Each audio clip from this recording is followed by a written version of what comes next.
Et tu sais avec moi le thème qui nous réunit ce soir. Ce thème qui est tiré de Actes chapitre 16, les versets 25 au verset 26. Et je vais lire ce verset.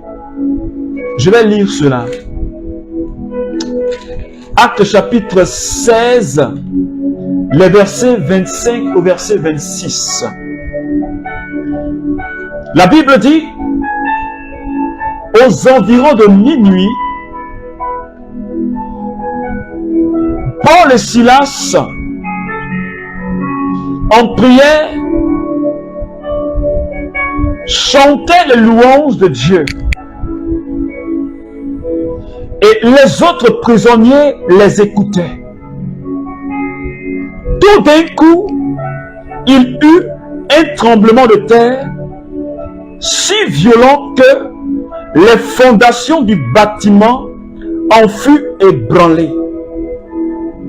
Toutes les portes s'ouvrirent à l'instant même. Alors, Paul et Silas et les entraves de tous les prisonniers sautèrent. Ils se sont retrouvés en prison. Parole du Seigneur. Amen. Merci Seigneur. Paul et Silas se sont retrouvés en prison parce qu'ils étaient dans la ville de Macédoine. Ils étaient allés prêcher l'évangile de Jésus en Macédoine. Et quand ils sont arrivés dans cette ville, il y a quelque chose qui s'est passé. Ils ont rencontré en Macédoine une femme. Cette femme, elle était animée d'un esprit de divination. Ce n'était pas l'esprit de Dieu. Et elle donnait des prophéties. Elle était accompagnée par 2 maîtres. Et quand elle prophétise, les gens donnent de l'argent à ces personnes-là. Autrement dit, les maîtres utilisaient cette femme pour se faire de l'argent. Parce qu'elle était animée d'un démon, d'un python, d'un esprit de divination. Et quand Paul et ses compagnons sont arrivés dans la ville, elle les a vus. Et quand elle a vu Paul et ses compagnons, elle a dit, ceux-là, c'est des serviteurs de Dieu. Ils sont venus nous montrer le chemin de la vie. Ils sont venus nous montrer le chemin de la vie. Et c'est ce que cette femme-là, elle disait. Pourtant, elle n'était pas animée par l'Esprit de Dieu. Et chaque jour, elle suivait Paul et ses compagnons. Et elle parlait sur leur vie. Arrivé à un certain moment, Paul était excédé.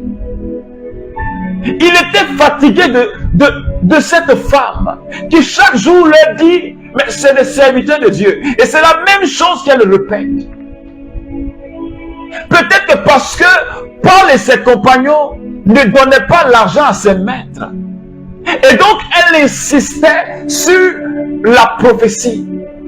Et Paul excédé, il a ouvert la bouche et il a dit à l'esprit, tais-toi. Et la Bible dit que cette femme, elle a été délivrée de l'esprit de divination. Alors, ses maîtres étaient menacés parce qu'ils n'allaient plus avoir de l'argent. Et donc, ils ont soulevé la population contre Paul et Silas. Ils ont saisi Paul et Silas, ils les ont traînés devant les magistrats et Paul et Silas ont été jetés en prison. C'est le contexte dans lequel nous sommes. C'est ce qui a poussé, je veux dire, c'est ce qui a emmené Paul et Silas en prison. Parce qu'ils ont prié pour la délivrance d'une femme. Et les gens disent qu'ils sont venus troubler la population. qu'ils sont venus donner un enseignement qui n'est même pas l'enseignement de Dieu. Qu'ils donnent des paroles qui sont contraires à ce que eux ils savent. Et Paul et Silas se sont retrouvés en prison à cause de cela. Est-ce que quelqu'un comprend maintenant le contexte dans lequel nous sommes? Pourquoi ils se sont retrouvés en prison?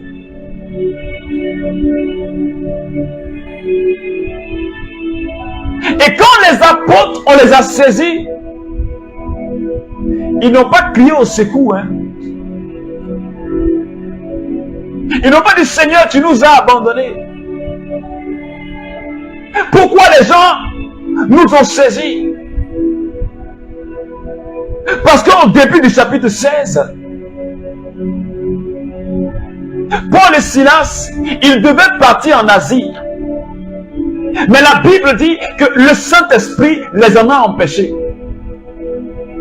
Et c'est l'Esprit qui les a conduits en Macédoine. Et là-bas, ils ont des épreuves. Mais les apôtres n'ont pas dit, Seigneur, tu nous as abandonnés. Les apôtres n'ont pas dit, Seigneur, où es-tu? Et puis les gens nous ont saisis. Et puis on nous jette en prison. Seigneur, pourquoi? Ils ne se sont pas lamentés. Ils n'ont pas pleurniché. Je parle à quelqu'un. Ils ne se sont pas lamentés. Pourtant, ils étaient dans une situation compliquée. Ils n'ont pas pleuré. Et pourtant, ils étaient dans une situation difficile. Je parle à quelqu'un.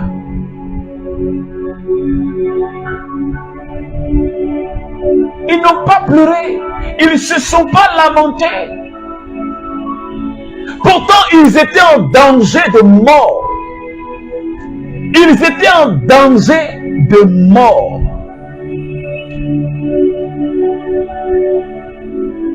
Mais ils n'ont pas pleuré. Alors, arrête de pleurer. Arrête de te lamenter. J'allais même dire, arrêtons de pleurer. Arrêtons de nous lamenter lorsque nous sommes dans les épreuves. Parce que quand tu pleures, quand tu te lamentes, quand tu récrimines, cela ne change absolument rien. Mais ça allonge plutôt ton désert. Ça allonge encore tes épreuves. C'est ce que Israël a fait. Et puis ils ont fait 40 ans dans le désert. Parce qu'ils récriminaient chaque fois contre Dieu. Parce qu'ils se plaignaient tellement, le désert pour eux a fait 40 ans. Pourtant, Canaan, c'était la porte d'à côté. Mais ils ont tapé 40 ans dans le désert pour atteindre Canaan. Parce qu'ils se lamentaient, parce qu'ils récriminaient. Je parle à quelqu'un ce soir. Mais qu'est-ce que Paul et Silas ont fait? Je dis à quelqu'un, connecte-toi. Parce que plus on va monter, la gloire de Dieu va descendre. Avant même qu'on ne rentre dans le temps de prière, quelque chose va arriver. Qu'est-ce que Paul et Silas ont fait? On les a pris, on les a jetés au fond de la prison. Au fond de la prison. On les a même pas mis à l'entrée. On les a mis au cachot, au fond, dans l'obscurité. Et puis, ils ont scellé leurs pieds dans du bois. Ils ont coincé leurs pieds dans du bois pour ne même pas qu'ils s'enfuient. Alors, Paul et Silas, ils étaient dans cette prison. La Bible dit qu'aux environs de minuit, ils étaient là. Mais ils ont entendu aux environs de minuit. Alléluia. Parce que ce sont des serviteurs de Dieu. Ils connaissent le moment favorable où ils doivent mener un combat. Aux environs de minuit. entre minuit et 3 heures du matin, c'est là que les démons sont relâchés sur terre. C'est là que l'esprit de la sorcellerie opère. Parce qu'ils agissent dans la nuit pour ne pas que le jour les trouve. Parce que si le jour trouve un esprit de la sorcellerie, c'est fini. Il meurt. Donc ils opèrent entre minuit et 3 heures du matin. Et Paul et Silas, ils connaissaient ce carnaval-là. Parce qu'ils avaient l'habitude de faire des prières à 16 heures. Ils avaient l'habitude de mener des combats à 16 heures. Ils avaient l'habitude. Alors Paul a dit à Silas, on va prier le Seigneur. On va bénir le Seigneur. On va chanter les louanges. On va exalter Jésus. Et c'est ce qu'ils ont commencé à faire. La Bible dit qu'ils priaient. Les deux priaient. Et puis ils chantaient les louanges de Dieu. Est-ce que quelqu'un peut dire ça commence? Ils priaient et ils chantaient les louanges de Dieu. Dans les épreuves, je parle à quelqu'un. Dans les épreuves, on ne se lamente pas. On prie et puis on chante les louanges de Dieu. On prie et puis on chante les louanges de Dieu.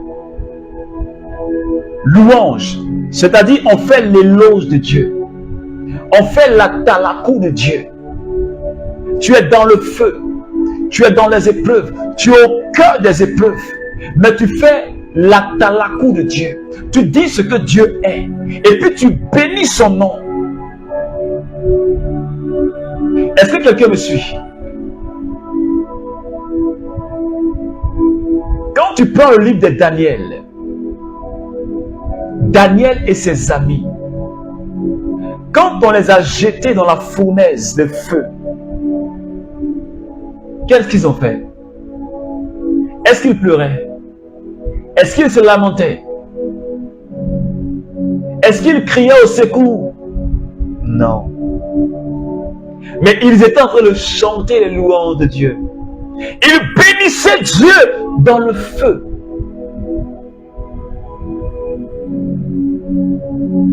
Comme Paul et Silas, ils bénissaient Dieu dans cette obscurité de la prison. Le pied était lié. Ils ne pouvaient même pas bouger leurs pieds.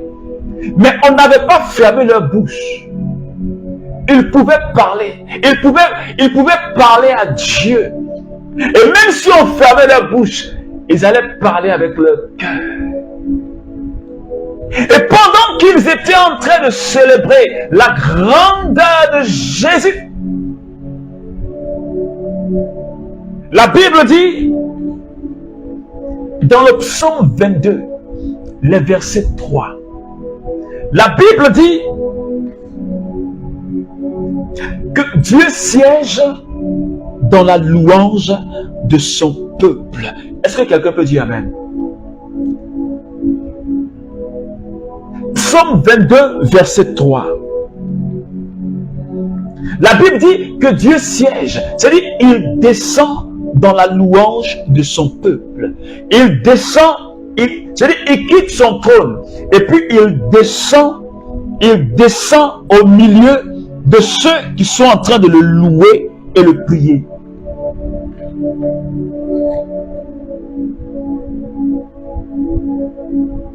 Il descend. C'est pourquoi il est descendu dans le feu où étaient Daniel et ses amis. Et le feu ne les a pas consumés.